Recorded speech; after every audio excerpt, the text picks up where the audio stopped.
Magandang araw! Kamusta ka? Alam kong nasabik ka na magkaroon ng bagong kaalaman tungkol sa nakaraan, kaya tara na't pasukin ang mundo ng kasaysayan with Aire.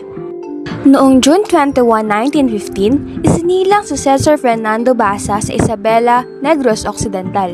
Bata pa lamang ay pinakita na niya ang kanyang husay sa pag-aaral bago lumipat ang kanilang pamilya sa Manila.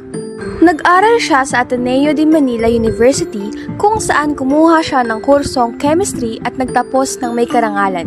Bukod sa academics, mahusay din siya sa basketball. Ngunit mas pinili niyang sundan ang kanyang pangarap na maging piloto. Noong 1940, matapos ang flight training, naging second lieutenant siya sa Philippine Army Air Corps at kinilalang isang pinakamahusay na fighter pilots noon.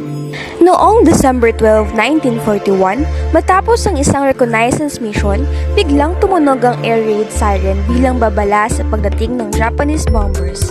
Agad lumipad ang mga Pilipinong piloto upang harapin ang kalaban. Kahit kaunti na lamang ang kanyang fuel, sumama si Lieutenant Basa sa laban upang tulungan ang kanyang mga kasamahan. Ngunit agad siyang sinalubong ng 7 Japanese fighter planes na sumira sa kanyang eroplano. Sa edad na 26 noong December 12, 1941, si Cesar Fernando Basa ang naging kauna-unahang Pilipinong piloto na nasawi habang lumalaban noong World War II. Ang buhay ni Cesar Fernando Basa ay patunay na katapangan at pagmamahal sa bayan. Habang ngayon, siya ay kinikilalang isa sa mga bayaning nagbigay dangal sa Pilipinas. A gentle reminder from Aire Pereños na hindi lamang oras ang ginintuan, kundi pati na rin ang kasaysayan na ating dapat alamin at alalahanin.